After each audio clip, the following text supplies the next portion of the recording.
Listen, we love family. Listen, everybody, thank you guys so much for being here. Welcome to the Love Lot. Listen, I'm over here getting tongue-tied. Welcome to the Love Lab podcast, and we are so grateful to have you here. I am your host, Dr. Hollie, affectionately known as Doc, because that's a thing. And I have my two amazing guests that has joined me on tonight, the Mr. Legendary Pools and the legendary Mike G, because y'all are legendary, because Doc said so. That's what's up. That's what's up. Listen, to be honest, just really, I've been doing like shows like this for quite some time, to where I put together some things and I have this thought process. And a lot of times when I'm live streaming, I'll have women and men that are throwing out questions, and I'm like, oh, that's good. Let's dive deeper. And that's what actually this came about. And so where we're going to go into this conversation, I know that it is a general conversation. I know that you don't speak for all men, but this is what Doc do know about these two gentlemen, is that they are influencers in real life. They have touched so many lives. They have reached out, and they have access to many men that they talk to. That, of course, you know, with their own lived experience, it just doesn't stop at them, but they also have the opportunity to speak to others. So I'm grateful to be able to pick their brain and just get some general insight on a burning question that some of us ladies have and some of the guys may be thinking about, because that's a thing. And just want to just, you know, kind of see like where your headspace is on that and what are your thoughts. And so now listen, now while I am going to throw out this topic, I am not implying nothing, because this is a general conversation. I do want to say that. So this conversation is literally about the ring, the journey, and the meaning. This is all about proposing. And this is a question that really arises because typically we're thinking about marriage in our 20s. And we're, in my mind, this is how I think, y'all. We're supposed to be married. Why are we single at this age? 35 and up. This is just listen. So sometimes it's just a process. Like, what do you expect? You know, where do you go from here? Like, you get a lot of questions that center around that. Like, what are some ideas? What are things that people are doing? What are some of the conversations that they talk about? Where's the heart space at in the mind at when it comes to the proposal, especially 35 and up, because that's the thing. So I wanted to tap your brains and just chop it up, and feel free to be relaxed, because that's the thing. You know, that's how we do it. Hey, that's all we're going to do, Doc. You already know. Yes. So before we dive all the way in, I do want to take a moment for you each, just to take a moment to talk about your own live streams, and then also to share, like, when you go live, your times, like stuff like that. Just give them a little information about yourself. Legendary. Hello. Hey, listen, first off, I appreciate the opportunity for allowing myself and the big bro to come on a podcast. This is a nice topic that we about to dive into, so I'm honored to be a part of that. For those who don't know me, I'm Legendary. I'm in Korea currently right now. Been in the military 19 years, been married once, divorced once. So, you know, I have a little experience in that. And as far as the podcast, just like she said, myself and the big bro, we do have our own podcast. It's Parallel Gens. Gens is Genz, so you can just YouTube it, and or the link will be in the bio. But yeah, that's pretty much it for me, big bro. What you got? Thank you very much. First of all, I want to say, Doc, we really appreciate this. That's why we wanted to make this happen. You know, we both respect your opinions, and we respect you coming in and sharing your opinion with us all the time. But the one thing I can say is, though, we don't expect you to do it, but you do it on your own terms. So that's how it should be. But with that being said, so like I said, I'm Mike G. I'm a retired Air Force vet. I've I did 20 years in the military. For my 20th year in civil service now. So I'm about to do my second retirement. Hey, wow. Yes, it's nice. But all seriousness, though, the podcast, you know, we named the Parallel Gens because we have a big age gap between us. But the one thing we have in common is that we respect each other's opinion, and we can agree to disagree on some things, but we can always come to a common ground on things. So that's why we really love doing our podcast, because we're able to cover a lot of different generations. And you don't find it all the time on podcasts. You find people that are equally age gap, but now we're covering at least 4 generations. You know, so but Yeah. Generations, yes. So anyway, but we're looking forward to this topic. I'm really looking forward to it. So I'm the age one in the group. I'm a little seasoned, so I can get my. I never thought that I would be at this point in my life and talking about these things, Doc. But it's good because I have perspective over. I'm 60, so I have a lot of history, and also to be totally transparent, been married twice, divorced twice. But in those attempts, there's a lot of experience and some do's and some don'ts. Mm-hmm. Absolutely. Hello. And for the record, people that know Doc already know that I have been married once and have been divorced once as well too. And on my journey, because I said what I said because I walk by faith. Mm-hmm. I do. I am walking by faith, and so this is why I know that. I'm a very private person, so I don't share, when it comes to like relationship conversations and stuff like that. But I am very in tune to trying to learn, like just the mindset. And to me, there's some commonality between people, a baseline. I do believe that, and so I love that we can talk about this. So I wanted to get a man's perspective on proposing after 35. I didn't want to make this conversation about.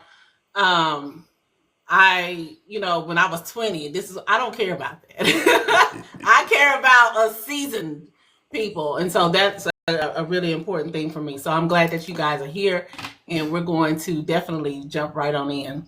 And got some questions. So the first thing is that I want to focus on the decision, like when you decide to propose, because that's a big thing. And so when you are in a position and as you're thinking about your life, like even just right now, and for the men that you've come into contact with, what would you say? Like when it comes to the engagement ring, like what is the thoughts that centers around the emotional and the financial consideration that goes into that? Yeah. So I guess I'll kick it off first. So the communication stage, the talking stage, those stages that I feel like you shouldn't just skip those stages. You know how people just want to just go straight into boyfriend and girlfriend, or straight until hey, I want to get engaged and then married. There are just certain stages in life, especially when we talk about a relationship, that you just shouldn't skip. And one is getting to know your partner first, right? And again, just because you engage to somebody or just because you marry them, don't necessarily mean that you know everything that you should know about them. But at a minimum, you should know the basics.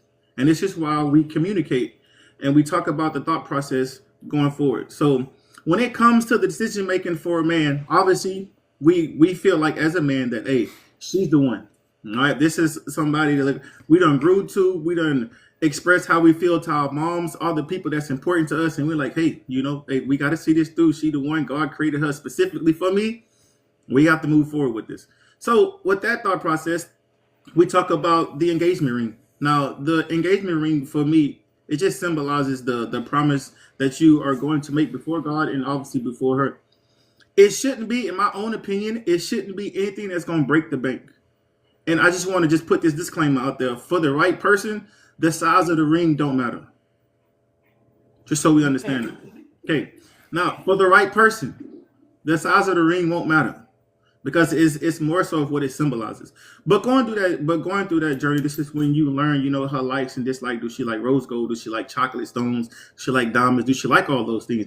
And then sometimes, not to like give hints and stuff out, but we would, go around the mall or go to a jewelry store, and just kind of pick the brain a little bit without intentionally letting them know what you're doing in a sense. But just saying, when you think about this right here, oh, this will look good. You think about this. So, not to give hints and stuff out, but that's normally what happens in that aspect. But the financial side of it, right? Everyone's financial situation is different. And me personally, I don't feel like you should be breaking the bank or going all out just to please. I don't want to say it like, in a derogatory way, but just to, Speak your truth. Yeah, just to show off and say, oh, I got her the biggest ring, and then she posted it on the gram, and she posted it on YouTube, and just you're just doing it for everyone's else kind of conviction in a sense, and not necessarily what it's truly meant for. And then obviously when it comes to that, like, it's just, you need to stay within your means. You have to. This is where the maturity aspect comes from, because now you gotta understand, hey, if I get this ring now, what else could I afford? If I break the bank now, what else could I afford? And this is, again, this is why it's important to essentially have that talk about finances and all these things prior to getting married, etc. But I'll talk more into that. Big bro, what you got? That's good stuff. Yeah, hey, Mike I G. like that. That's good stuff. I really love that. So for me, the decision is going to be something that I firmly believe in. From the very beginning, it's always honest, open communication. And we're going to talk about different things. And even we may even talk about marriage when we're first getting to know each other. And I think that's okay because we have to know each other's intentions. So because I don't want to be thinking one thing and she's thinking another. So I want to know where we're going because at this age, I'm not going around the sun. It ain't a whole lot more chance I got to go around the sun. Lord's will anyway, I'll be here for a while, but I just want to be intentional about it and talk about it. And when it comes to talking about the finances and things like that, those things we're discussing as well. We're talking about the finances. And when it comes to a ring and the finances, we are going to discuss it. I know we're going to talk about it a little bit later, but I'm going to say I'm a little bit different than Legendary. I'm going to get a ring that we don't have to update later on. That's what I would be talking about. Okay, now. That's me. Hey, that's what those two retirements look like. You know what I mean? Right. I love that. So based off of your life experience, like where you are like right now, because we basically have all said that we have been married before divorce. How has your life experience, like going through that process, like how will that influence your future, like where you stand right now? For me, I'm going to be very intentional and direct about everything that I do when it comes to being in a relationship, because I think that that's the best way to be. I've learned that, there are things you can beat around the bush and not speak your mind and things like that. But if you do that, you're not giving that person an opportunity to make an informed decision about what they want to do. So everything that I'm doing is intentional. And it's not to put someone on the spot, but it's to make sure we get right to the point and figure out where we're going so we can start building a path to whatever we're going to.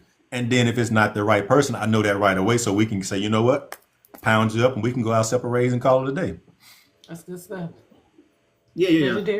So at this point, obviously, it's definitely intentional, right? But I'm gonna back it up a little bit and talk about my experience as far as getting married at a young age. So for me, not to give personal information out, but just so you can get a perspective. For me, I ended up joining the military. I had my oldest daughter almost out of high school, so I was already graduated, and she was born. I graduated in May, and she was born in September. Long story short, ended up going to basic training, the AIT, and I was like, hey man, I wanna have my daughter there with me, even though my kid's mom and we wasn't together. But being in the military, doing all these things I'm on, I wanted to have my kid with me. So I didn't necessarily have a big wedding. I didn't even have a ring, to be honest with you. I was 18, Wow. Just more so of like, hey, the importance of my mindset back then was more so like, hey, I want us to be together. I want my kid to be there. I want to see my kid, etc.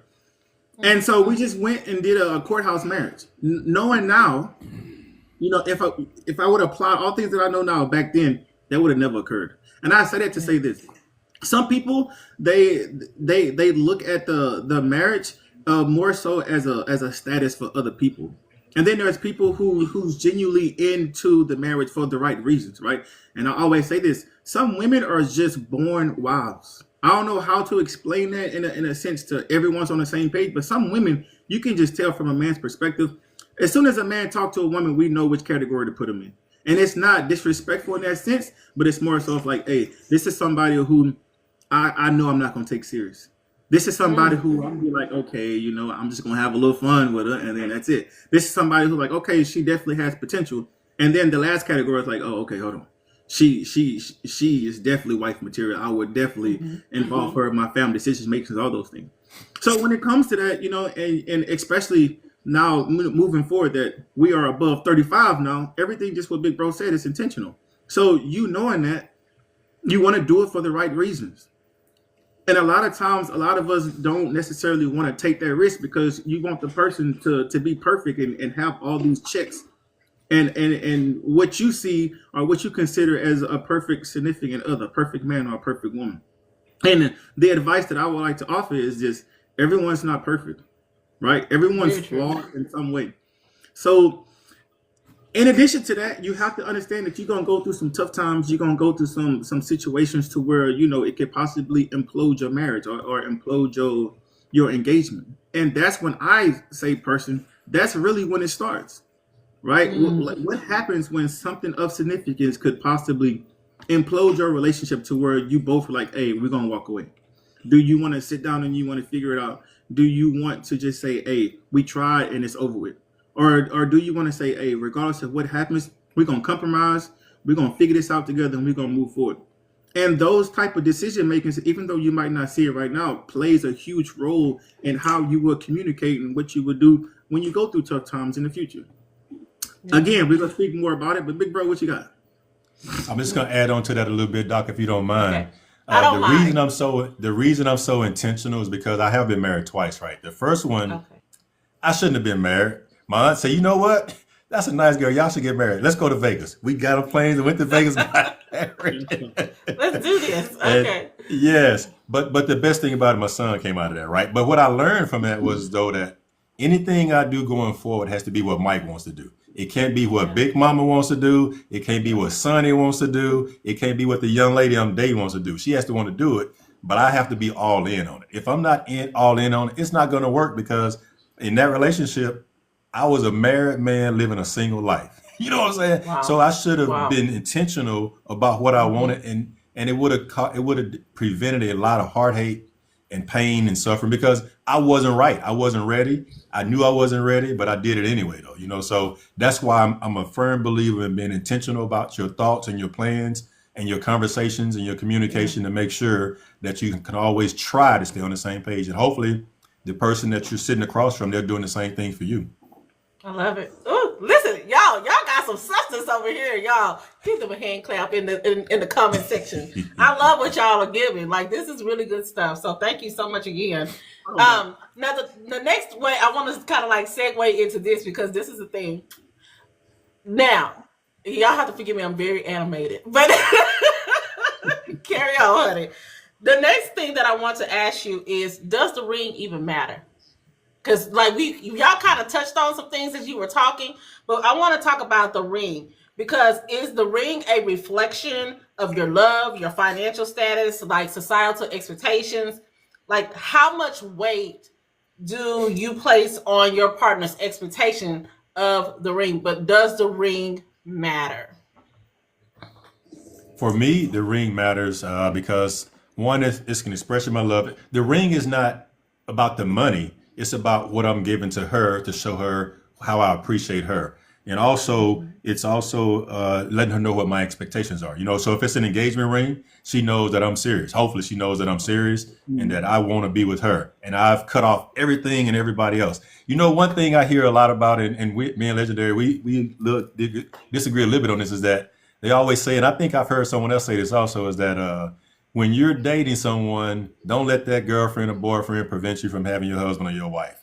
I think, on Mike Gage's opinion, is that if I'm serious about someone, they should prevent me from wondering outside of the relationship if I'm serious about that person. So yes, Okay. they may be able to prevent that. They may be able to allow you to do that. But if you're serious about someone, you shouldn't be able to do that, though. That's just my opinion and how I look at it. Yeah, that's good stuff. Okay, Legendary. Yeah. So for me, just what I said earlier, right? The ring is just gonna symbolize as far as, hey, we moving forward with this. Again, this is what I'm gonna promise to you, and this is what I'm about to promise before God. So that's genuinely what the engagement ring mean. And then obviously we know what the ring that you get when you marry, that promise is everlasting. But more so to touch on what Big Bro was saying is I'm more so about the expectation aspect before you get engaged and before you get married. And I talk about this all the time. It's just more so of I, in a sense, don't put my own expectations on people. Meaning, what I would do in a situation, I wouldn't expect them to do the same thing. And even though a lot of us say that, hey, we're adults, we should all know how to be an adult, or we should all know how to adult in a sense. It's just more so of like, you have to understand that people weren't raised the same. Some people are genuinely ignorant to specific things that you might think is right. Depending on how I grew up and depending on how I was raised, some things that you might not agree with, I was raised that way. So it feels right. And then again, it's just more so just some people are genuinely ignorant to what it is that you feel like should and shouldn't be right and or wrong. But that being said, though, I say that to say this. When it comes to you proposing, especially if you're a man, the best advice that I can give you, in a sense, is allow that woman to be true. And what I mean when I say that is allow her to speak her truth. Just because you love her, you get down on one knee and you like, hey, I wanna do all these things to her.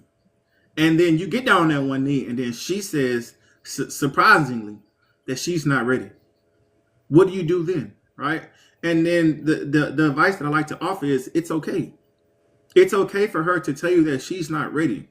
Once you start forcing her, once you start giving this ultimatum, now you're going to get a different aspect of love or a different aspect of marriage because she's telling you that she's not ready. Same thing goes for the woman. When you sit down and you tell the man that you love him, and for whatever reason, you think you're on the same page, and then he tells you, hey, I appreciate you telling me that, but right now, I don't think I'm in love with you. That's okay. And to most of us, right, that hurts a little bit because you want them to be on the same page. But what would you rather? You rather them lie to you and tell you that they do love you, or tell them that they do want to be married to you? Or would you rather tell them the truth and then you sit down and you figure out what's going on, and then hopefully you can still move forward? Because that's what adulting and being mature is you speaking your truth. If you force me to do something and I don't want to do it, and I'm doing it to please you, okay, well, what happens then? Because now you're going to get a different version of how you should be loved or how I should be treated. Now I'm just doing it to survive. I'm doing it to please you. So, and even though we don't really want to talk about rejection and we don't really want to talk about it, it is a possibility. It is. So just kind of keep that in mind. I think that that's something that's very important and it is common. I do hear, that, and I know for some people, if they are rejected, especially if they've asked for, the proposal and get a no, they're like, it's over. Like that's their stance. So you're absolutely right. Rejection can be a part of it, especially if, the woman that you're asking is not ready for, to make that commitment. So do you think like with selecting the ring, should it be a surprise? Should you like go to the store and figure it out? Because this came up in a live stream and I thought it was very interesting. It's like, the ladies were talking about how the ring came about and that they didn't really have input, and some of them were like it didn't matter. But like, how would you go about like selecting the ring? Would you make it a surprise? Would you kind of lead up and kind of take her to some stores? Like, what would you do in their process to kind of like determine her style and her values? All right, so for me, listen, and again, this is what I mean when I say everyone's financial situation is not the same. Yes. Big bro, he got loads of money. He's second retiring. He ain't upgrading on rent. He gonna get it the first time, But honestly though, that's a good way to look at it. But as for me though, when it comes to the engagement ring, I feel like this is something that I should get on my own. And then when it comes to the actual ring that we're gonna use, to symbolize the marriage and whatnot, this is something that I feel like we should both do together. And only because even though I kind of take out the aspect of you not wanting to go with me in a sense, like how women say, oh, I want the man to take charge, I want the man to take authority, I want the man to use his brain and go do stuff on his own. But in my own experience, not even specifically to the ring, but just in my own experience, it's just easier in a sense for both of you to get something that you both want. Because then, what if I get something, honestly speaking, what if I get something and it's not something that you really care for? And again, I know I don't want to be an oxymoron and say that, the ring don't really matter to the right person. But when we talk about it in an aspect, like it's just easier for you to just, go get the ring together. You can pick it out together. And if need be, unlike Big Bro, myself, when it's time to upgrade, we can upgrade. We can out together. And if need be, unlike Big Bro, myself, when it's time to upgrade, we can upgrade. Because it just they come out, maybe you might lose it in a sense, but it's just a good practice in my mind. Like, I feel like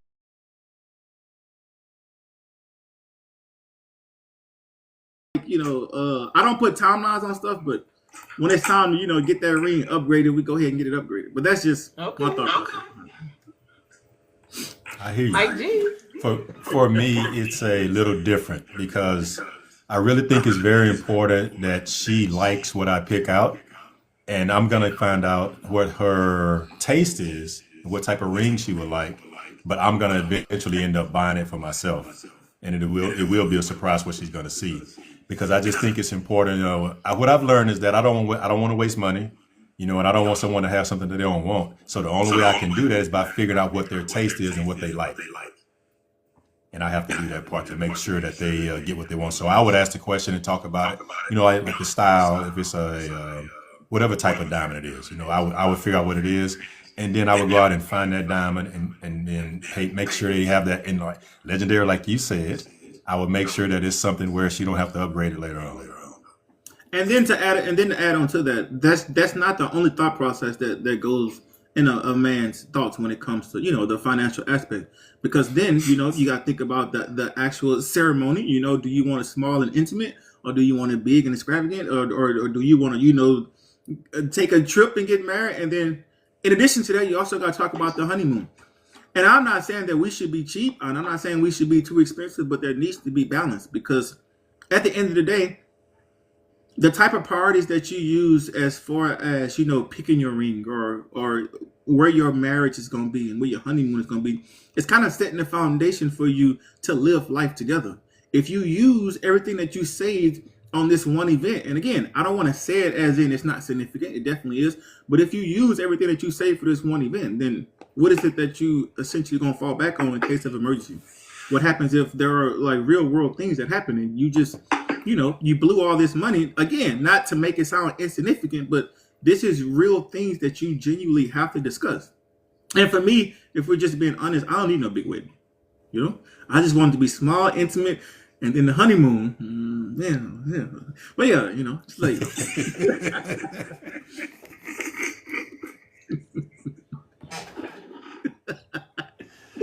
How is it? You muted. So I heard that there's some feedback. So if we want to kind of like swipe up and down to make sure that we're clear, I'm going to.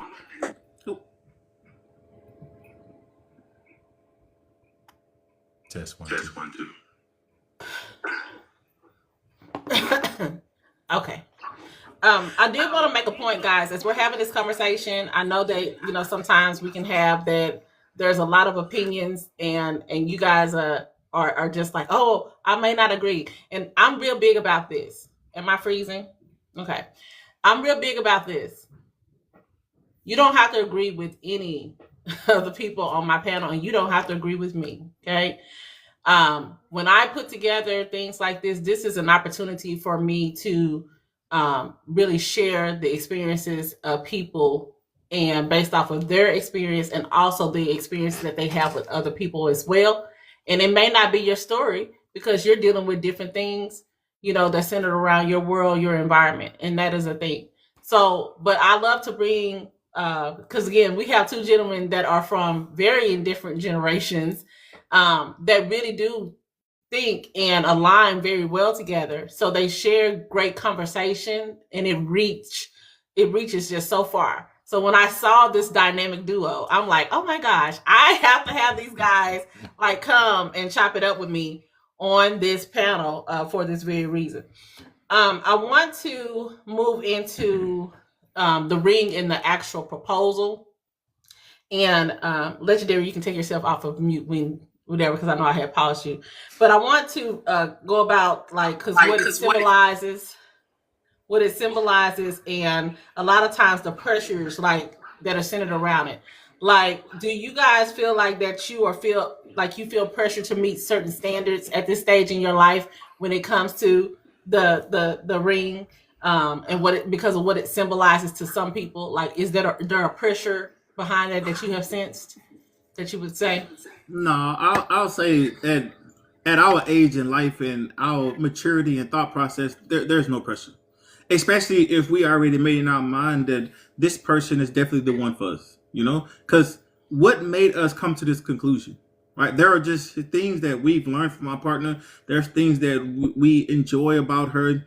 She meets all those and more, So when we talk about the maturing aspect and the mentality of the thought process behind it, if we got this far, we very intentional. For me, it's straight traditional and also very sentimental because I'm just that type of guy. I'm an old school guy. I'm opening doors and things like that. So it's all tradition for me and it's sentimental. But I do think a lot of people are pressured because they are worrying about what someone else is going to think versus having that open, honest communication about their partner and just worried about what they think. Because somebody outside of the two of us really doesn't matter, because I don't care if it's a cheap ring in somebody's mind or expensive ring, as long as my baby like it. That's all that really matters to me because ain't nobody else got to lay down on us at night, So it doesn't matter to me about that. But I think people are pressured because they're trying to keep up with whoever and trying to make sure that they are flashy and things like that. And then in 3 years, because they can't talk to each other, they're not together anymore, and they spent $10,000 on a ring or a wedding or something. So I'm with Legendary on that. This would be a small, intimate ceremony that we would have, and it'd be all traditional, and it would be my heart pouring out to my partner. Okay, that's good stuff. I want to talk about the conversations that you guys would have before the proposal because that's often something that's very important. Like, what discussions are you having? Because again, the proposal is supposed to be a surprise.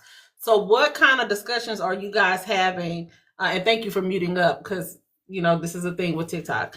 But what kind of discussions are you guys having before you actually propose to ensure that you are aligned with your person?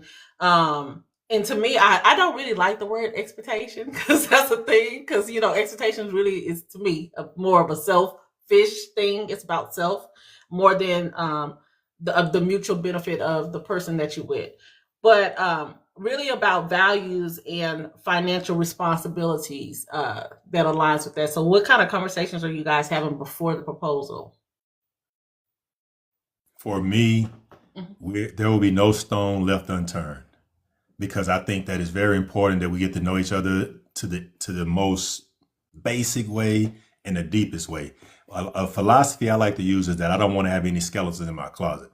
So I talk about any and everything that I've been through. I'm not regurgitating this on the first date, the second date, anything like that, but it's all organic, right?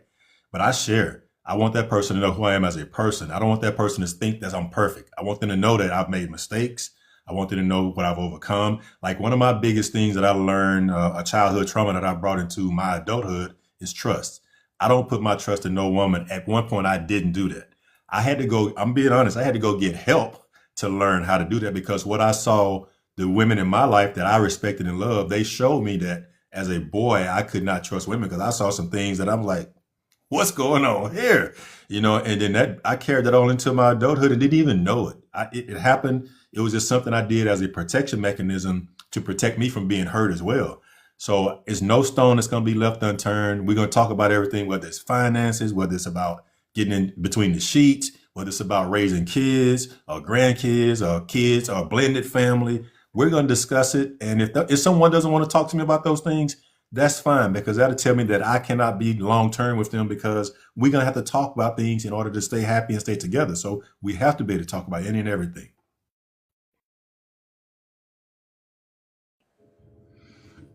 Yeah. So for me, going along the same lines as the big bro, but for me though, it's more so what you learn about the person from the lead up to them, right? Because there are just things that again that you don't skip that leads you to the aspect of like, hey, this is my person. We've talked about some stuff. We probably went through something that's dramatic in a sense to where we have a great foundation, or we probably went through some rough times and we got through it in a positive way, in a way that we both can in a sense, keep that standard that we created. This is again the reasoning behind what Big Bro was saying, just being intentional and having those conversations early on. And again, it don't have to be the first or the second date in a sense, but it's genuinely like being intentional. And then obviously for me, just to add on to what Big Bro said, it's the equally yoked portion. A lot of us, in a sense, know what it means when we talk about the spiritual aspect, but there is a different side of being equally yoked. And what that looks like is things that I, in a sense, am not as strong in, and she is, which makes us equally yoked. And then vice versa. The things that she's not strong in, I'm strong in. And this is where, in a sense, you have to learn how to compromise in addition to you being equally yoked. Just what Big Bro said, that there's really no absolutes when it comes to you liking this or you not liking this. It's really more so of like, are you willing to compromise, or are you more so close-minded and you like, hey, it's my way or the highway? Or are you more so like, hey, I've been doing it so long this way that I don't want to change? There's people who genuinely don't want to change and they really want you to take them as they are. And then there's people who's like, hey, I understand that I'm not perfect and I'm willing to change for the betterment of not only for you, but for our marriage and our family. And Doc, I'll add on one thing to that if I can. Go ahead. We subscribe to the philosophy is there is no 50-50 in a relationship. It's 100-100, and you may have 70 and 30 one day, you may have 60 and 40, you may have 33 and whatever, but it's whatever it takes for you and your partner to be happy and maintain a healthy and happy home. That's what it is. But that 50-50 stuff, what 50 do you want from me? Because if I'm just giving you 50, that's what you're going to get. That other, you can't get the 100 if I can't get to the 50. You know what I'm saying? So it's not 50-50. That's just my opinion.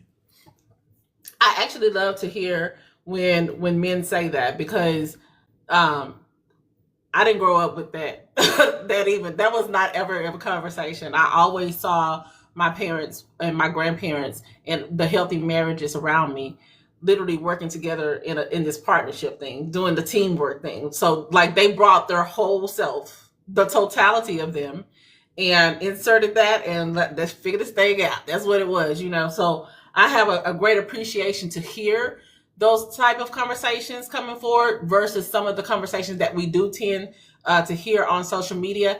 Another reason why I am listen, y'all, sidebar, I vet for my show. I vet for my show because it's not about necessarily like-mindedness, but I don't like a lot of social media talkers. I like to know that people are in the real world, having real world experiences, because a lot of the things that I do hear on social media are not the things that I'm hearing in my life. So when I'm vetting for people to come and to sit with me and to break bread with me, it's very important that when we're having this conversation that we can reach and we can touch, because my agenda is to focus on healthy relationships, and there's too much negativity centered around the social aspect of it that talks about this 50-50, that talks about, oh, marriage is not what people want and all this stuff that doesn't matter. But guess what? It matters to me, and I know that it matters to others. So I do appreciate you gentlemen coming and sharing this bit of time with me. I do want to ask you about, is there any lessons or stories that you want to quickly share where you can give either advice to someone that is proposing, or maybe you want to share something that you got right or something that you would do differently going into the future? Yeah. So the advice that I give is how I've always done it now. I mean, again, in my 20s, it was some dark times. I don't say it to brag or boast, just being transparent. I didn't care about emotions and feelings. It was, I didn't hurt people, all those things. And now that I'm on the different spectrum of that aspect, the light bulb just click on. And I always say that the light bulb for men don't always click on at the exact same time. It's different per the man, right? Depending on the situations that they went through, what they learned, etc. And the best advice that I can give in a sense is what myself and Big Bro always end up saying is, don't make things an ultimatum, right? And what that looks like is a lot of us, just like I said earlier, a lot of us, we get in our feelings, we let our pride and our ego get in the way. But when someone's telling you their truth, believe them. Even if you tell them that they love you and they tell you that they don't love you back, it's okay. It's not the end of the world. If you say that you love that person like you say you do, then work towards, you coming to that conclusion in a sense. Just be okay with someone at the time telling you no or telling you their truth. Because if for whatever reason they lying to you, or if you want them to love you unconditionally, they don't feel the same way, you will get a different version of them than what you deserve. So that's the type of advice that I'll give.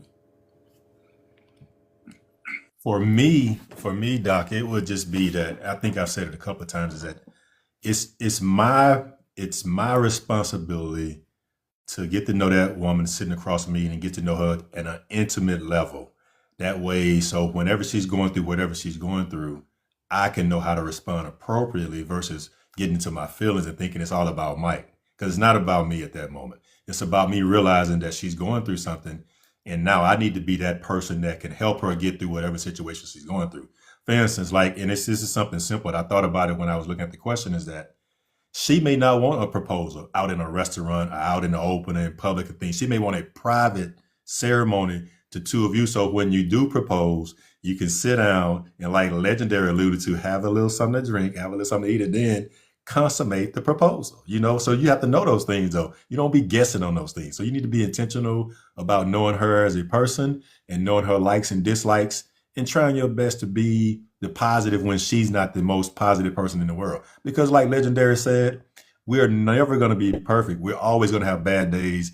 We're going to have things that we both have to lean on one another for. So it's my responsibility to get to know that woman and to be the best person on earth that knows her better than anybody. Let me say it like that. That is good stuff. Yeah, and then the last thing I'm gonna add is, this is me personally, just so we understand that. I'm not speaking on behalf of men. This is me. I don't put timelines into place. And some people like, hey, you need to be able to do this within a year. You need to propose within X, Y, and Z. I like the natural movement of things, the natural flow of things. It's natural. Once you put your own stipulations, your own left and right limits, and once you put your own quote unquote securities in place, me personally, I'm not speaking for me, I think it's selfish, and I think that you're doing it to save yourself in case this don't happen, or in case this is not what you're going. Don't worry like that. In order for you to truly fall in love, you have to be able to assume all risk. It's not I'm gonna be 50% in and 50% out just in case you're not the right person, just in case. You truly loving someone is understanding that there's a possibility that you can get your heart broke. It's a possibility that you can get your heart broken in 1,000 pieces. But that person is worth the risk to whatever you see moving forward. If you put in your own, stumbling blocks, if you put in your things into the own box for you, then it's not natural. That's the only thing that me personally, I don't do timelines.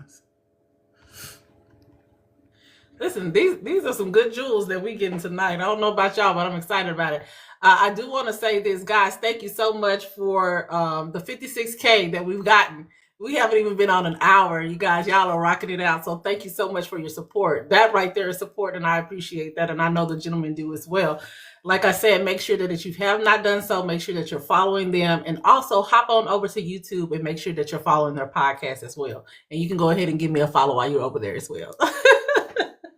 We're going to move on into segment 3. I do want to talk to these gentlemen about the meaning of marriage to them, to get their perspective. And because this is a thing for us after 35, where I was at 25, after 35, because I'm 47. I don't mind sharing my age, but I'm just a different person. And to me, I think it's very important. Like, I need to know what are my thoughts and my values at this stage in my life. And I've sat with Doc to know what that is. So we've already talked about the engagement ring and what it symbolizes. I think that that's kind of like, it is what it is. What I want to know is, let's dive off into the question of, should you buy what you can afford or strive for what you think she wants? I want to touch on that just a little bit. Y'all touched on it, but I want you to touch back on it and double back down on it. Yeah. So, for me though, like, I'm in agreement when it comes to, I'm getting the engagement ring, what I think she like, based off of previous conversations and previous things that I've learned about her. And then I'm also in agreement when it comes to, you actually getting the ring that you do it together, only because it's something that you both like or something that you both agree with. And if need be, further down the line, if you want to, for whatever reason, get it upgraded, you can do that. But that's just more so of my thought process behind it all. I think you should always buy what you can afford. But if you're buying your lady a ring to symbolize your marriage, you should be saving up to buy what you can get to take care of her. So maybe you shouldn't jump into getting married too soon if you can't afford the ring. And it's not about the money. Don't get me wrong. It's not about that at all. It's all about how we communicate. But if that's the woman I'm marrying, I want her to look at that ring and feel like, man, this dog right here, he really care for me. And it's not about the money though. It's about making sure that, like we said, it's a symbolization of our marriage and what we stand for. And that's what I want it to be. And like I said, this should be the last time. And you asked the question right before you started talking about this, Doc, is that when I first, first two times I got married, or the first time, let me say, I won't say that. The second time, it was the right reasons. I had no clue about what I wanted to do and how I wanted to be married. I wasn't even thinking about it. I just did it. The second time I was intentional about it. I was in love and I was there, but it just didn't work out for whatever reason, you know, right? That can be another show for another day, you know, but now though, I am very, very much intentional about it. I'm not going to be in a hurry to do it. Like Legendary said, there is no time limit on it. So that gives me time to stack my money. So if that's the person, to buy the ring that I want to buy for, so I can afford to get her something really nice versus something really cheap. Because like I said, I don't have 40 more years, you know, who knows what it is, you know, so I want to make sure we enjoy these years that I have left. So definitely buy what you can afford, and also make sure that it's something that she can like and she'll like. Now, I was looking at the questions and I'm like, you guys have done such a great job of giving details. So you really have tapped into the other questions that's on here that I have for you. But I do want to ask you two things. Number one, what does dating mean to you?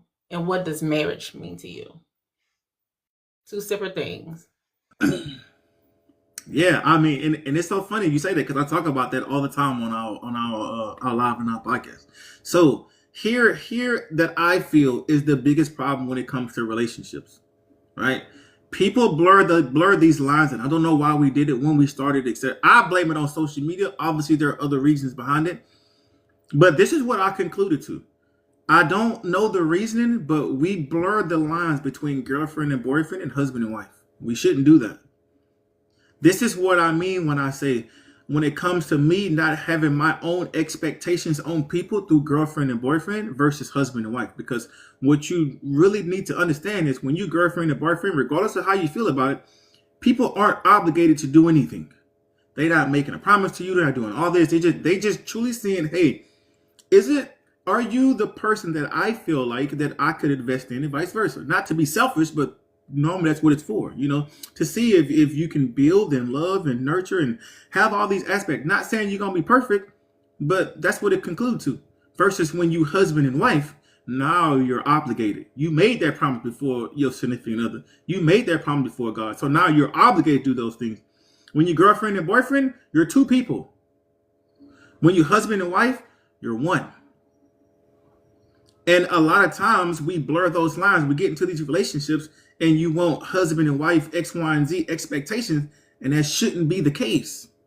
Again, it's okay for people to have different opinions or different views and different other things. This is what makes them unique. There's a difference between people not genuinely wanting to change. That's someone who's closed-minded. We talked about that earlier.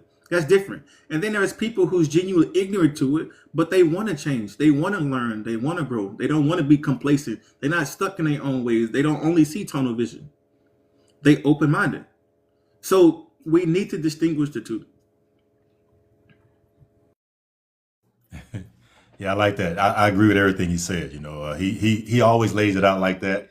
You know, and I got a different take on with the dating part. I think it's two forms of dating for me. There's dating where there's no commitment or anything going on. You're just dating, going out and having fun in the movies and things like that. But then there's also dating where you're serious, and this is somebody you can potentially be married to or be on the road to marriage to, getting engaged to, and things like that. So for me, it's two different forms of dating. No, it's not a right way or the wrong. It's just my way, you know. And I don't like the whole just hanging out all the time. If I want a friend, I get a friend. I want to date someone that I can be intentional with, and that we can go forward and do things with and have a good time and start joining things together to get to marriage, where we can start stacking in a much more efficient way and taking care of things that we can pay for in cash and things like that, and go on trips that we don't have to worry about the finances. So I want to get to that if I can. I'm not in a hurry to get there, but I want to get there if it's somebody I want to be, as fast as I can, so we can build. Let me say this again. I'm not in a hurry to do it, but that would be the goal of doing that though, because why would I want to waste a lot of money and just be dating for 10 years when I could be with someone and enjoying life with them, you know? So that's what I would say. That's my opinion about the two. Y'all, listen, I'm just so caught up right now. Caught up in the rapture. Okay, moving on. Listen, I just want to say this, guys. I'm really, really excited. Thank you guys so much for tapping on the screen and adding to the pulse of the live. This has been a great conversation with Legendary Pools and Mike G. I am so excited. I love this because I am really, really big. Where y'all talk about dating, courting, and marriage, I throw a fourth one in there, and that's called the getting to know you phase. And for me, it was because when I first came back into the dating scene, I found that when I went into per se dating, men had this mindset that I was like locked down to them, which is weird. And I was like, oh, wait a minute, I just got out of a whole marriage. I need to figure some things out. I can't be just locked down.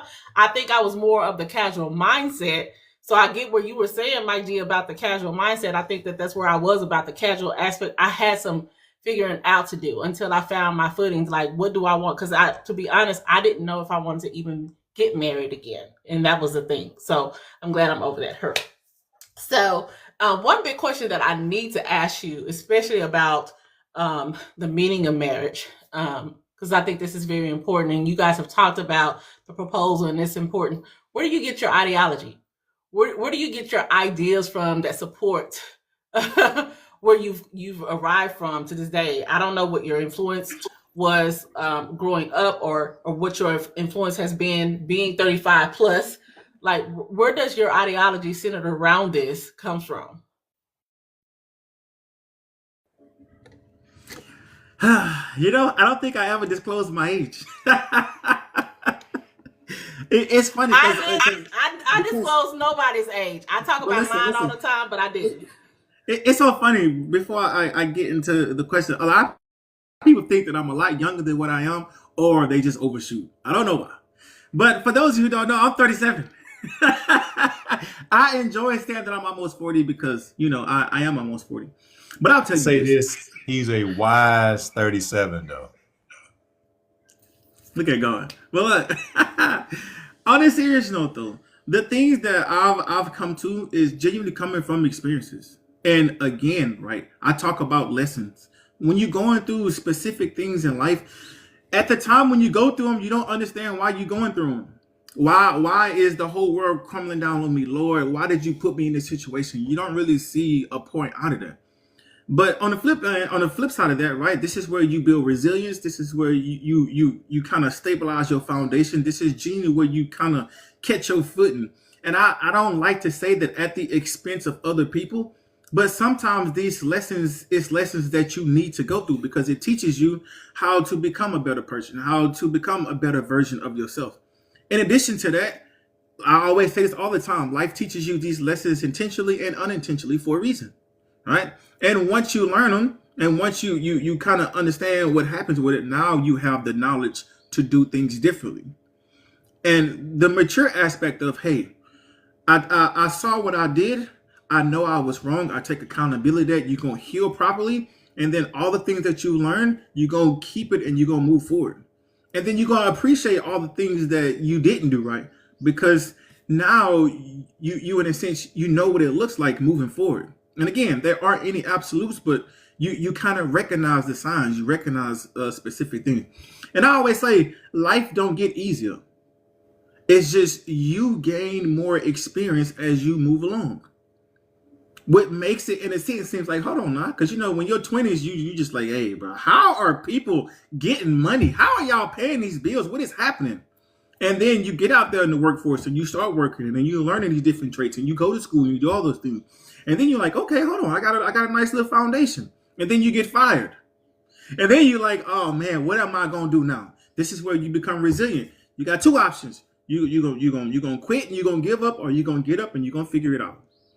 And after so many times, when we bring it back to the relationship aspect, so many times of you hurting people and or you getting hurt, something needs to switch. Something has to change. If you consistently do the same thing, that's the exact definition of insanity. You're doing the same thing, expecting different results. So if you're getting the same results and you want to change, you have to change something different. And the best way to do that is to change something within yourself. So when it comes to the realization of how myself and the big bro, how we think, a lot of trial and error. And a lot of that, just to take accountability, a lot of that was on my own doing. my own self doing. And I always say this: just because you was raised a certain way, don't necessarily mean that you have to stay that way. This is when you get of age, you get your own perspective with life. You don't live your life through others. Your mom and your dad, they want to protect you the best way they know how. But the best experience is you genuinely getting out there and you experiencing it. But that's what I got. I love that. I love that to the core. So for me, the ideology, Doc, comes from first of all, I grew up with my grandmother, Madia, and her real name was Madia in the church, Miss Annie Mae, and and I had a godmother that had me in the church also. But when you're younger, you don't lean on those things per se, because you don't formulate opinions about what you hear in the church and things like that. You do your own thing, and then until you come back, until you get on them knees and start believing and leaving and cleaving, that's just going to be messed up until you get it right. So my ideology, my foundation comes from God, but it also comes from being an Ephesians 5:25 man. I'm not always perfect. I haven't always been perfect, but that's what I lean on when I'm in a relationship, is being that person that Ephesians 5:25 says I must be. Now, let me say this, is that I haven't always been that person. And I had someone tell me once that, how can I tell them something if I've been married twice? I said, it's just, you're right. How can I tell you if you don't have open ears to want to listen to the experience that I've gained from being married twice? So you're right. You can't learn anything from me. So when you're ready, I'll be here. If not, then you go ahead and go through your trials and tribulations on your own. So that's what I lean on. And that's what I believe in. And I just think that all of us have experiences, no matter what we've gone through. I give this example to people all the time. My mom, I grew up watching my mom from 9 until about 13 get beat through the floor a lot. If I use that as my example of what I learned as a kid to bring it to my adulthood, that's what I would do.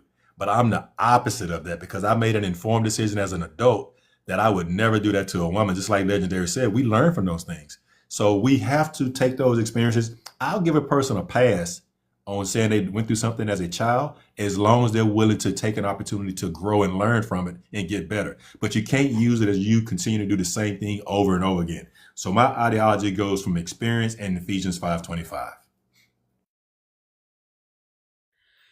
So guys, if y'all are just now coming to the live, I'm so sorry, because we literally are about to wrap it up, because that's the thing. This has been an amazing conversation, and I cannot tell you, gentlemen, I'm so happy that time was able to be made for you to be present and to be here to have this conversation with me. This is an amazing conversation. I think that it's going to give a lot of people some really good nuggets to take away, and really, in my opinion, just some things to really think on.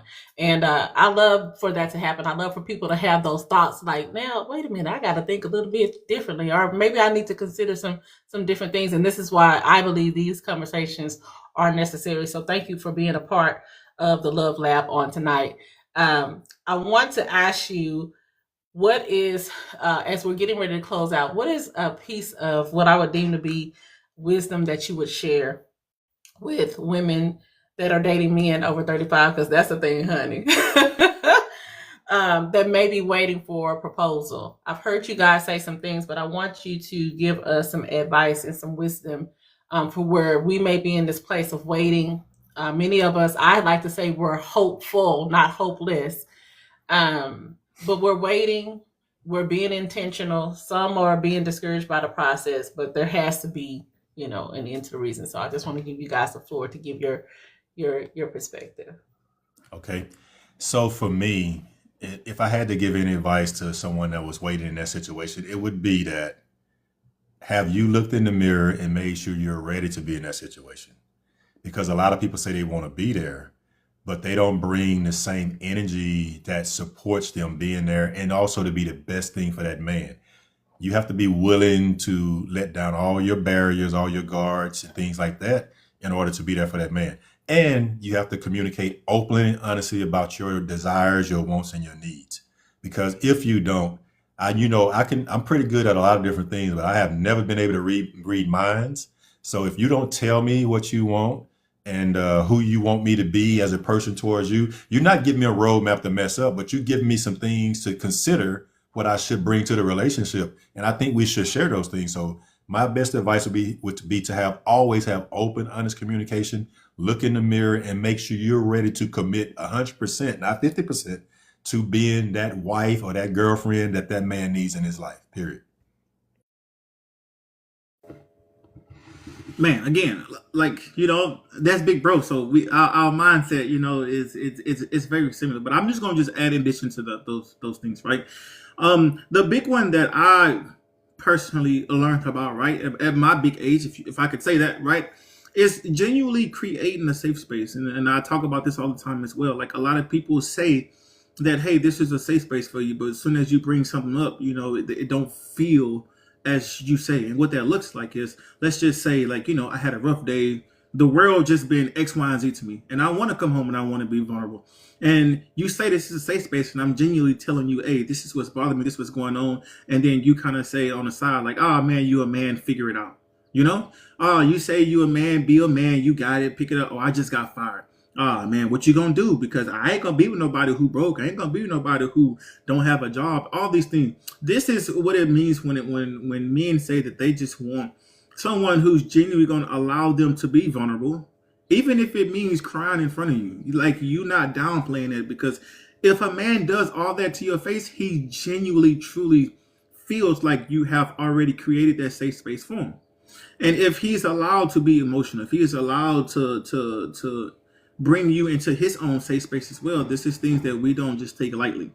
And again, I'm not just saying that the safe space is just for the men, right? We both know that safe space is for each other, but you saying it and then you genuinely coming through with it is a difference. Words are words and actions are actions. But that's what I add to what Big Bro was saying. Listen, y'all, I know y'all have been edified tonight, because if I'm edified, y'all gotta be, okay? Because that's the thing. I want to thank each and every person for being here, for you guys being committed to being in the live, definitely keeping the posted alive. We are at 73.2K likes, and I love you guys for that. Thank you for gifting my guests. Thank you so much for all the gifts that have been shared here tonight. I know that you had some good takeaways, and I shout out to my mom that had snuck in to hear she had to come check out some things for herself. So I appreciate her coming in and being a part of the conversation and listening to some things. I will say this, listen, make sure you guys go check out their page, go to their YouTube page. They literally are having a podcast that they will actually put on tomorrow evening as well, where they sit and they talk. So you definitely want to make sure you tune into that. We're always looking for good conversations. This is good conversation. So definitely go and do that. And if you want to catch up on some of their episodes, they're available on YouTube. So are there any last words that you gentlemen would like to say before we close out? Yes. Like I said earlier, Doc, we appreciate you having us on. You know, I'm glad we could make it happen, fitting Legendary into his schedule. We really, truly appreciate you. I know, right? He's on his way back, though. But we really appreciate you having us on and sharing it with and allowing us to come on and share our opinion. And like we always say, we're just giving a man's perspective, and it's not for every man. It's just our man's perspective. Just general conversation. So yeah. And if you all have things you want to talk about, hit us up, shoot us a DM or something, and we will talk about it. We don't shy away from any conversation. We don't shy away from anything, and we believe in sharing. And we are as transparent as we want to be on open source social media. Thank you for having us, Doc. Thank you, Mike G. I appreciate it.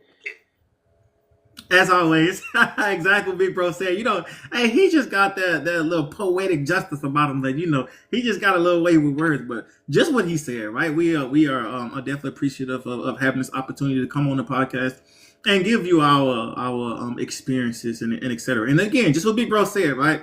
This is not professional advice, even though we feel like this could genuinely help. If you need to go get counseling, go get counseling. If you want to go talk to a chaplain or to your pastor, or if you want to go to marriage counseling, it's something we can talk about on the next podcast. But there are more steps to, you know, obviously what we talked about today. And that is you genuinely going to get marriage counseling. And then, you know, you compromising and you being forgiving and you creating a safe space and the vulnerability and you starting to write things down for each other. So that way that when things happen, that you're not quote unquote prepared for, that you are prepared for because you sat down and you talked about it. But yeah, shout out to the Big Bro as always. Listen, he definitely keep me grounded, man, and I consistently learn from him on a daily basis. And then big shout out to Oz and Lee, who's probably in here. I want to thank them always. And this, just what you said, Doc. For those of you who haven't followed our YouTube channel, the podcast is Parallel Gens. Gens is GENZ. We are on episode 13 now. So if you missed the episode, you can go ahead on YouTube and go ahead and look at the episodes that you probably missed. But as always, we definitely enjoy a good conversation. We enjoy giving our thoughts and experiences and etc. And just what Big Bro said, whether you agree with us and or disagree, we're just doing what we, in a sense, was taught, and we just paving that way for it. All right, guys, this is our conclusion to this Love Lab session that we have here, where our topic was about the ring, the journey, and the meaning. And it was meaningful conversation for me. I do want to say that if you're interested in being a part of my show, you're more than welcome to DM me. But let me put this disclaimer out there. DM me about the show only. Everything else gets deleted. And that's the thing. But I do want to, say that I really appreciate you guys being here. I appreciate you guys being able to take this. But this topic was actually, Carrie, where you at, babe? Carrie Williams is one of my subscribers and one of my supporters that is here. And she actually, this is her topic. And so I gave it some legs, but she definitely presented it. And she's like, Doc, can we do this? And I love when our people are in tune with us and know that we can handle, conversation. So, okay, I'm going to conclude it, but I'm going to say, if you guys want to stay to answer questions, because I know they are bugging down there in the comments, please do so, but don't overextend yourself as well. So thank you. Okay, so guys, that's the conclusion, but they're going to stay for some Q&A. So you're welcome to answer questions, and I'm going to sit here and be the hostess with the mostest, if that's a thing.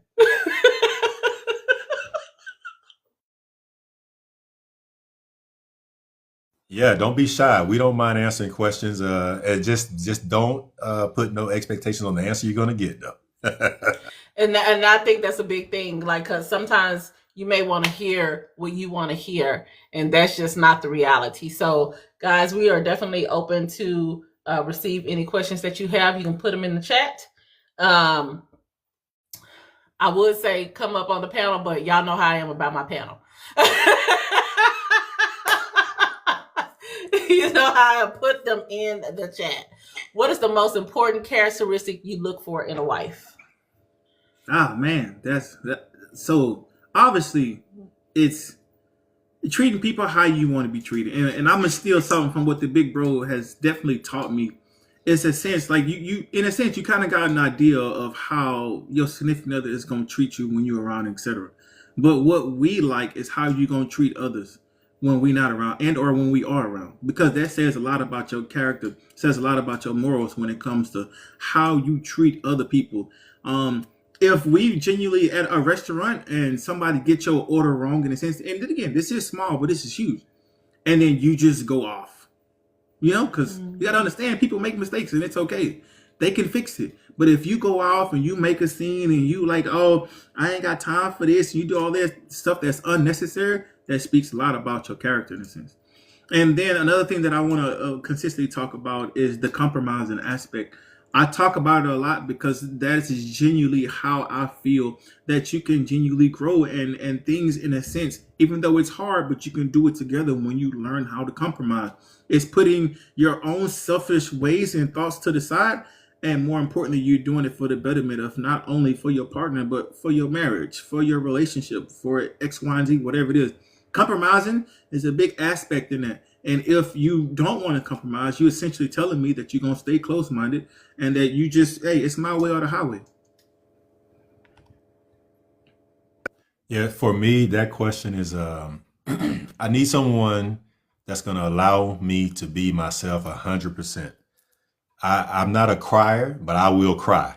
And if I cry, I don't need you to bring it up when, I make you mad tomorrow, and then you make me feel like this big. So I think that's what I look for in a person. Like Legendary said, I am a firm believer in you have to watch how people treat other people, because they're going to put their best foot forward when they're talking to you. But when you watch how they treat other people, if they're doing the opposite of how they're treating you, that tells a lot about them. So that's what I say about that. And I agree with what he said, though. The next question that we have is, who's the first person you talked to other than your person, the one, before asking for her hand in marriage? Who would that, at this stage in your life, who would that person be? Man, full transparency. So I grew up in a single parent mom. It was a home. It was just my mom. I don't know my dad. Never met him. And unfortunately, my uncles was, in a sense, they was a lot older than me, so I didn't really grow up around, quote unquote, men who I could, potentially learn from. Everything that I've learned as far as the foundation of becoming a man, I learned it from the military. So in that aspect, this is where I would personally go seek counseling. But now, though, I got the big bro, so any type of advice or things that I want to bring forward, I can definitely go to him, because he definitely creates a space for us to have that type of communication. But if that was the aspect, yeah, obviously, right, we're gonna bring it before God to ensure this. And then a person that I talk to, she tells me all the time, like, be intentional when you're talking to God. You know what I mean? So asking and being intentional in that sense, and then allowing him to show you the way. And again, I'm not saying that everyone needs to be spiritual. I'm not saying that. But when it comes to what, personally, that's just something that I would do. Yeah, and I ditto what Legendary said, and he doesn't know it though, but I mean it. When we talked about doing this podcast together, I knew that I had found someone that was like a brother to me, and it's been that way from day one. So I'll go to him also. It's not about age; it's about what that person can offer you. But like he said though, I definitely go before God. But see, the thing with going before God is that He don't always answer right away. So when He doesn't answer right away, I got a best friend of mine also.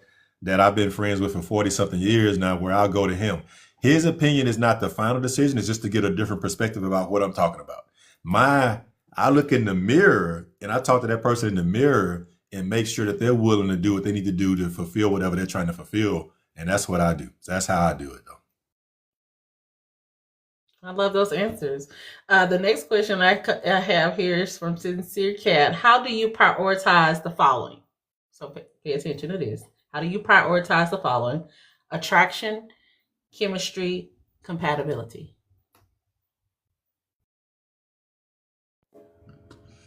Oh man. All right. I'm gonna say this. This is things that I talk about all the time, and this is how I genuinely feel. And I know when I say this that I'm gonna get some kickback, but it's okay because it's my truth.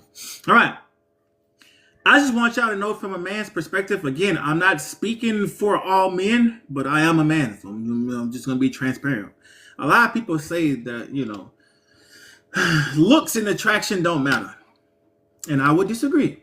Only because this is what draws us to you if we don't know you, right? Like for me, seeing you from away, I don't know what your character is. I don't know your personality. I don't know if you have if you're funny. I don't know all these things. All I know by is first thing I see, first impression. I'm looking at you, etc. So when people say like it's not always about looks, it's about their personality, I don't never disagree with that. But looks is part of it, and I don't want to push that to the side and say, hey, looks don't matter. And I use this all the time. We're talking about the person that God specifically created for me, created for Big Bro, created for you. You telling me you're not going to be attracted to him? You telling me that they're not going to have all the qualities that you prayed for or that you want in a woman or you want in a man? They'll have those qualities. And again, beauty is in the eyes of the beholder. But when it comes to that, right, a lot of people kind of get that confused when it comes to like if I see somebody that I'm attracted to that is just lustful. And what I, in a sense, have a dilemma with is because if I'm genuinely attracted and I genuinely get to talk to her and I still feel the same way and all these things, how can it be lust? When it's more so of like, I think you are gorgeous. You are beautiful. When I think of what my wife entails, you is everything that I see. You know what I'm saying? So how could that be? Now, again, I'm not saying that there aren't guys who just use that as a sport. Lustful aspect, we got all that. But we're talking about maturing in our big age and being intentional when it comes to that, right? So that, and then once we get there, right, once we have those conversations, going back to the topics that we talked about earlier, this is when we realize, hey, we can now put you in categories. And some women don't understand this, but men do this immediately. When I say immediately, it's anywhere from 2 to 5 minutes. we will put you in a category. And for those of you who was late, the category is we're gonna put you in the friend zone. The next one is we're gonna put you in a category to where we just want to have fun with. We put you in a category to where it's like, you potential for a girlfriend, etc. I just want to kind of see where it goes, and then we put you in a category. It's like, hey, no, there's something special about her. We got to see this through in a sense, right? And in addition to that, just because we initially put you in those categories, don't necessarily mean that we won't change you, switch you between, depending on the interactions, depending on your mindset, depending on the thought process, depending on how you take advice or you take constructive criticism, etc. And then lastly, not to say that these are all tests, but once you essentially pass that test or you pass all those categories and we see things in you that we really, really enjoy and we want, when I say want, meaning for a lifetime, we're going to get down on one knee. And you know what happens then. We want to fast forward the wedding and go straight to the honeymoon.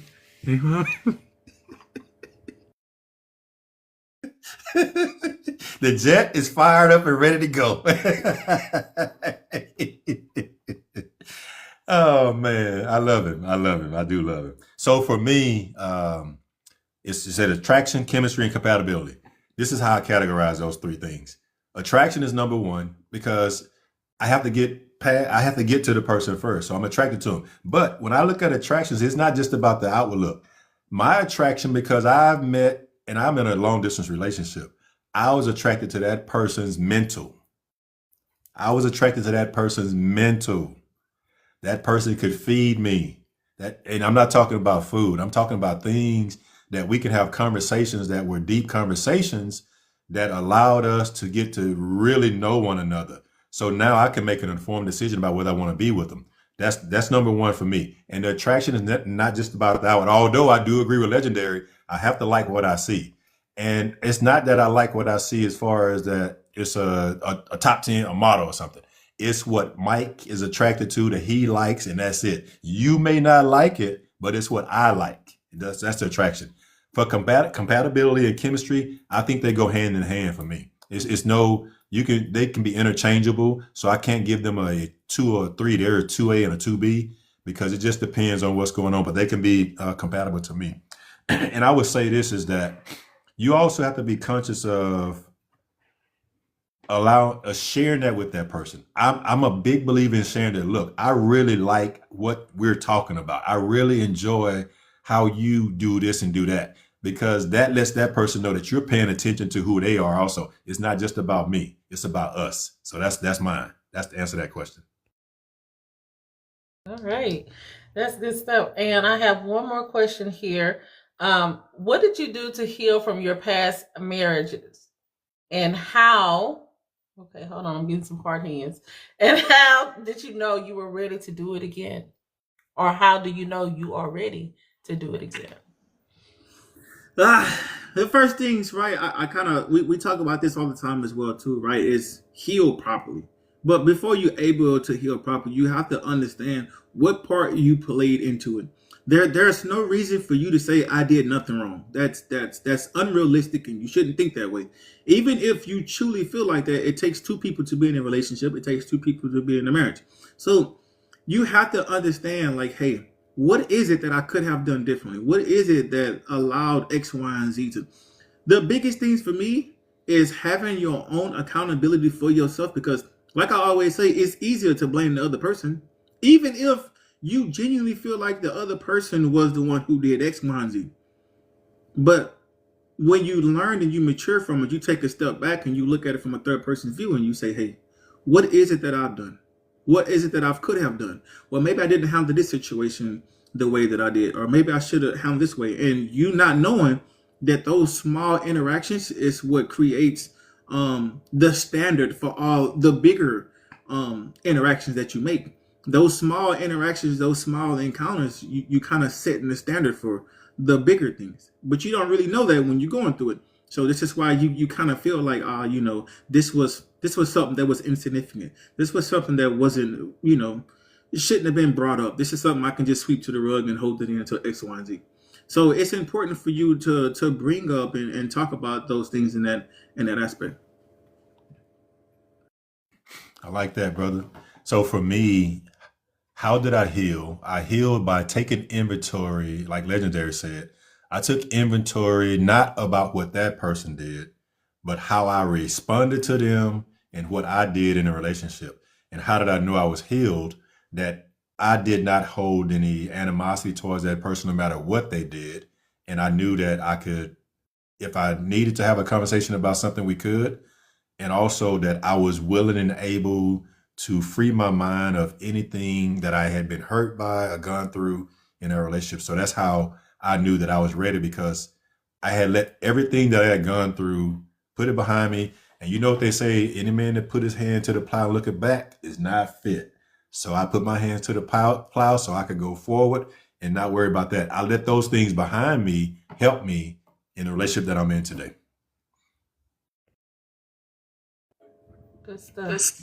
And then again, in addition to that, when a man, in essentially, again, not speaking for all men, but when you know you healed in a sense. Can you see me? Can you see me? Can y'all see me? Can y'all hear me? Oh, okay. I don't know. My thing's being We weird. can now. You had turned your camera off, but we can see you now. I clearly didn't do that. But yeah. When it comes to the properly healing portion is genuinely when you can genuinely say that you don't have barriers up. And what I mean by barriers is anything that's going to potentially save you from getting hurt. Again, though, there are different preferences. There are things that you can do as an adult, in a sense, for you to not fall into traps and stuff. I don't want to get that confused, but it's more so of like when you say that you genuinely ready for a relationship, when you genuinely ready to fall in love, etc. All the baggage that you had, you genuinely let go. All those things that you put in place to protect your feelings and protect your heart so that you could potentially not get hurt again, you can't have that moving into a relationship. Even though it sounds like that's the best thing for you, but you have to understand how selfish that is for you and not your partner. Just what Big Bro said, there's no such thing as 50-50. You can't go into a relationship and say, I'm going to give you 50% of me, and then expect to fall in love and have all these other things, right? Because that's not you giving it your all. You have to give it 100%. And unfortunately, being 100% or you doing all that is assuming all those risks with the possibility of you having your heart broken, or you have everything fall down in tiny little pieces again. You got to redo this all again. But just what we always say, you genuinely feel like that person is worth it. So when you know that you healed, again, no one can genuinely tell you that it's something that you feel. If you can go into a relationship and say, hey, I'm not going to let you suffer from anything that happened in my past. I'm not going to let you suffer for anything that I, X, Y, and Z, that I've healed from. I'm going to love you true and intentional and then move forward. And you know that you've healed right. If you go into relationships and you're like, I say that I want this, but I'm going to put measurements in place to ensure that you don't hurt me. Well, then now you still got some things you got to talk about.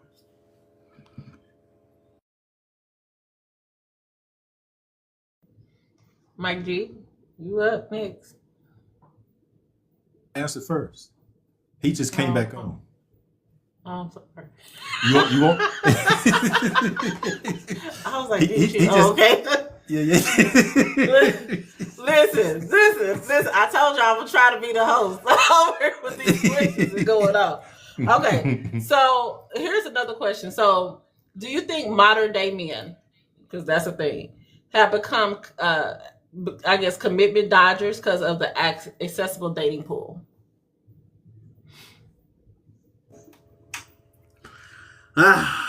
Man, let me tell you this, right? Oh man, it's so bad. It's not bad, but it's bad. So again, this is not my thought process. For those of you who unaware of who I am, right? In the military, I taught students aging from 18 all the way up to like 27, 28. Now there's more who was in the 30 range and possibly 40, but that's my main audience. I did that for 3 years prior to me coming to Korea and being the truck master for the company I'm in now.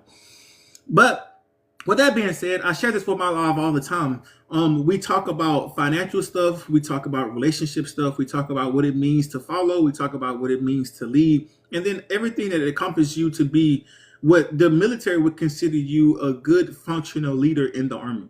But what that is, you go through different scenarios so that we can pick your brain and kind of figure out, your thought process and then give you different avenues of approaches on how you want to handle things per whatever the situation is. So I said it to say this. Today's when it comes to today's men mentality, it's sad. And again, I don't want to speak for everyone, but I've taught over 3,000 students, 3,000 soldiers in this aspect. So they all, within every class, they all kind of similar says the same thing. You know, one or two, okay, it's a coincidence. But when everyone consistently saying the same stuff and they not in the same class, all right, now, then something's else different. And this is what I'm talking about. So a lot of them nowadays, it's like, hey, Big Sar, like, you know, because again, we talk about marriage and the tradition and what it means. And that's like, hey, I'm not getting married. And they stand on that, you know. And then, you know, for those of us who are older in a sense, I'm not saying age matters, but those of us who are older, like, you understand the tradition and all those things. Like, okay, so what's the problem? Like, what's the main reason as to why you don't want to get married? And they all start off the same way. I saw what my mom put my dad through. I saw the things that my dad had to go through to see me, to get access to me. And again, if it sounds like I'm bashing women, by any means, I'm not doing that. I'm just giving you their own perspective. That's it, just so you understand that. And they said, I saw what my dad had to go through just to see me, just to do this and just to do that. And if it wasn't about money, he couldn't have access to me. And then I'm more so of like, okay, so why not you be the change in that and, you know, and do that? And he was like, well, my dad cries, my dad struggles. And then they all said the same thing. It's a 50-50 chance. And I'm curious, like, what do you mean it's 50-50 chance? And here's the 50-50 chance when modern men think about marriage today. 50-50 chance that you can fall in love and you can have your significant other and you can live happily ever after. And then there's 50-50 chance to where you could lose everything. You can lose your house, you can lose the money, you can lose access to your kids, you can do all that. And unfortunately, when you sit and you hear them talk about it, they saying that is not worth the risk. Why not just stay into a relationship without getting married? You know? And it's sad hearing that because you understand what it is as far as being two people, and then you get married and you becoming one and having someone to call your own and etc. And a lot of people don't see benefits to that. So it's sad with today's modern world. But here's the advice that I would give you. Live your own life. And I mean that in every aspect of it. There's going to be some tough times. There's going to be some things that you're going to agree and or disagree with. But you genuinely have to get out there and you have to live your own life. You can't live your life through other people. Even though you've seen all those things, just what Big Bro said. The stuff that he witnessed as a kid when it comes to what his mom went through, he definitely had a choice when he got older. He can continue what he saw and or he can be the reason for change. You know? And that's essentially what I was more so letting them know. But the problem is that I've noticed is just, man, once you go down that road and if you're not willing to change, that's all you see. You don't see no other way. Yes, for me, Doc, the modern day man dodging commitment, I think it has something to do with both sides. It's not just the man that's dodging. The man is running from things that the women are putting off sometimes. And I'm not saying all women. I don't deal in absolutes. I'm just dealing in generalities right now. But most men are watching how women are. Because they know I don't either. Carry on. Right. That's what's up. You know, but most men are watching how women treat men and they don't want to deal with that at this age. You know, for me, I have no patience for immaturity or selfishness or hatred, anything like that, because I just don't have it. I don't have the kind of patience in my life anymore for that. So if I see someone that's like that, I'm not avoiding them. I'm just not going to be bothered with them. And I think and I'm not saying it's just women. I'm saying it's men also, because we have things that we need to correct as well. So I don't think it's just men dodging women. I think men are dodging reactions that they're seeing that they don't want to deal with anymore. And then women have expectations of men sometimes that are unrealistic expectations. Because Legendary, I've heard him use this and I've heard it somewhere else. So what's wrong with a man making $60K a year if you making $120 a year? Because that's $180 a year. But women would say, I'm not going to take a man that makes less than this. And that's putting up walls and putting you in a position. And I'm not saying that people don't have standards and things like that. But sometimes if you think about it, you put those things together and that man is willing to do whatever it takes to help your household, that's a good man. If he's bringing that money home and putting together to make 180, y'all got 180. But so I don't think it's dodging. I just think it's a lot of different things that's going on that's allowing people to say, you know what, I'll pass. And then to add on to that, I just want to just make sure that I answered the question, Doc. He's adding to it right now. Hey, just to add on to what Big Bro saying, like this is something that comes up a lot too, and you hear it right, and then as a man, you're like, what? That don't make sense. How some women would say that most men are intimidated by a successful woman or by a woman who's independent and strong-minded, who have all this X, Y, and Z, and that's just not the case. There's a difference with a woman being independent and having all these career options and doing all these. Again, and it's not that we don't appreciate it. We appreciate it. But when you use those accolades to say that, hey, you should be the head of the relationship, or you should be the sole decision making, or you should be the one to be leading because I didn't do what you did. All right, now there is where the problem lies. Because in a sense, you're essentially a man. And again, I'm not saying it in a way to be derogatory or all that. It's just that's how we see you. We see you as a man. The same way if I went out on a date with you and I wore a dress and I was being feminine, and then I'm like, hey, but I really want to get to know you, and you as a woman, you was like, nah, you a little too feminine, you a little too soft. Well, why? You know what I'm saying? Because I'm portraying things in that aspect, and I know a lot of us gonna be like, that don't make sense. You being extra, but from a man's perspective, that's what we see. You know what I'm saying? So, and it's not like you are in competition with us, but we're in competition with every other man out there in the world.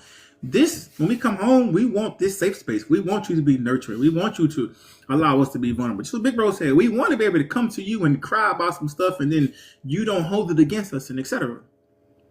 But that's just what I wanted to add to it. So listen, y'all, I didn't see any other questions. I know we were pretty solid. I want to thank y'all for taking the initiative to stay to actually do the Q&A. I really, because I didn't ask you guys to do that at all. So this was definitely on your own accord, and so I really appreciate that. One thing that I can say, and I'll speak from my female perspective, I did not, Danielle, I did not see your question, babe. If you can type it again, I'll pick it up before we drop out of here. But one thing I can say is that I recognize that there are so many people that are living in this space of fear when it comes to being into, especially when it comes to marriage. And a lot of it is not having the exposure to healthy relationships. Not being able to see it. Not like nowhere around me. I have seen healthy relationships around me. And so people keep talking about, this healthy relationship concept, but I don't see that. All I see is the bad, but I desire. Like sometimes people can be in an environment and they want better from what they're experiencing, but they don't know how to access it and obtain it. Or it may take for them to literally move from, per se, one state to another to even get it. So it can be a challenge.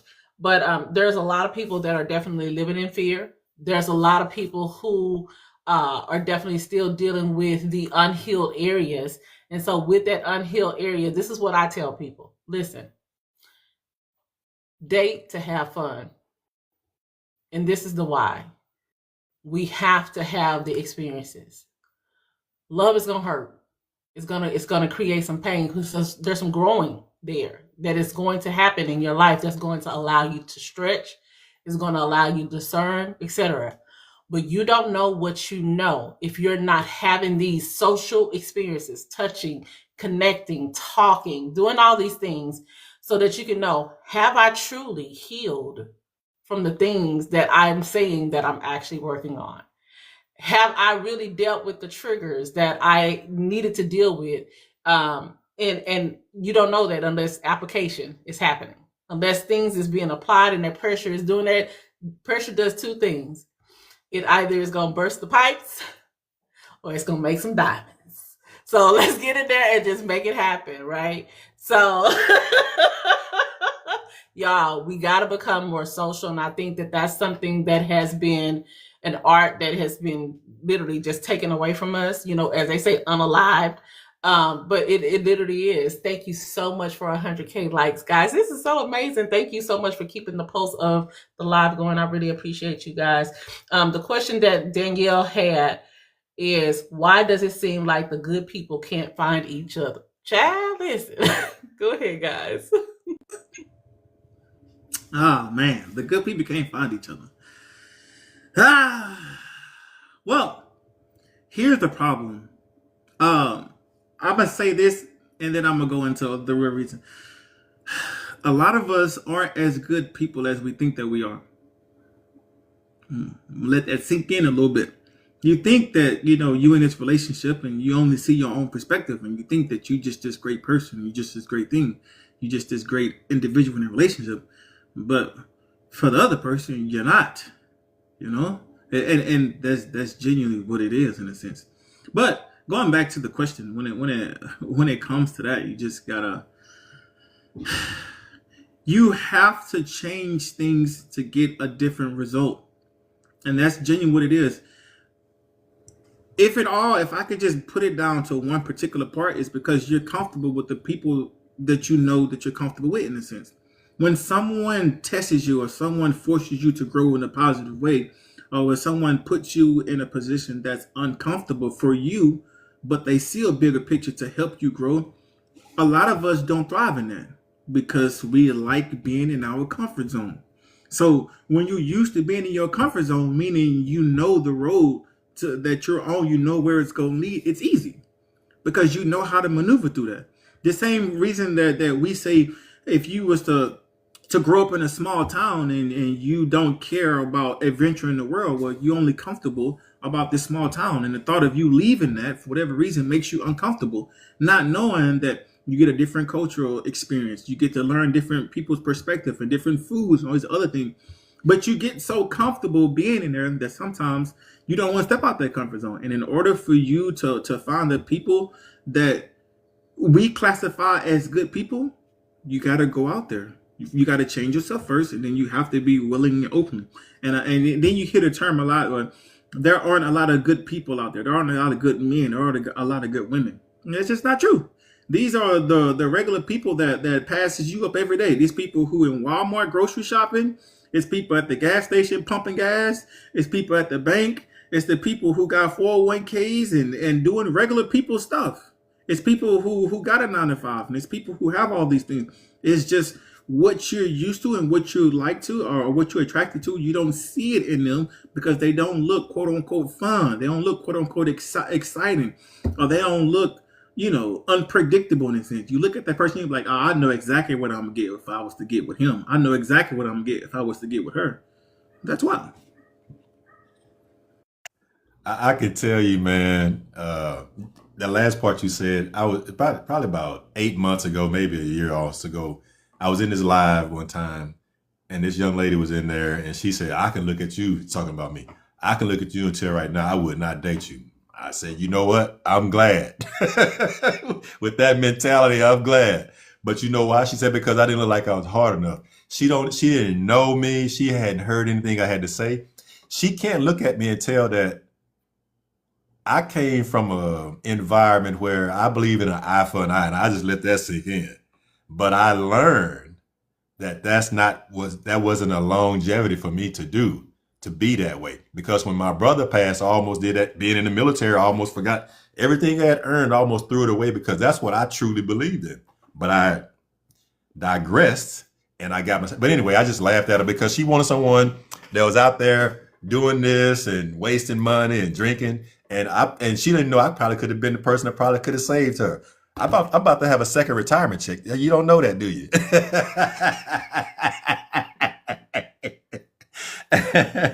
But anyway, let me get back to it. I think the reason that the question I was asking about good people finding good people, I think we have unrealistic expectations on finding excellent people, perfect people. That's what I think it is. Sum it all up. All right, guys, listen.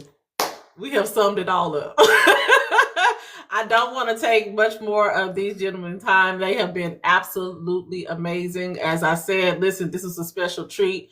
Mr. Legendary is in Korea, so he is already in Saturday, y'all. And I really genuinely thank him for coming in and being a part of this conversation.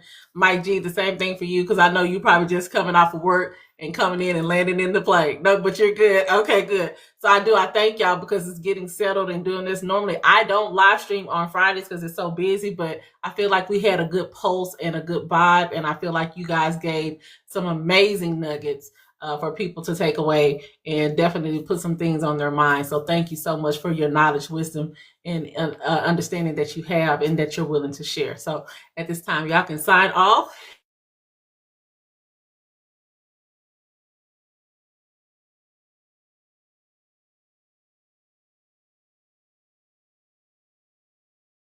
Mike G, her service a little nervous, ain't it?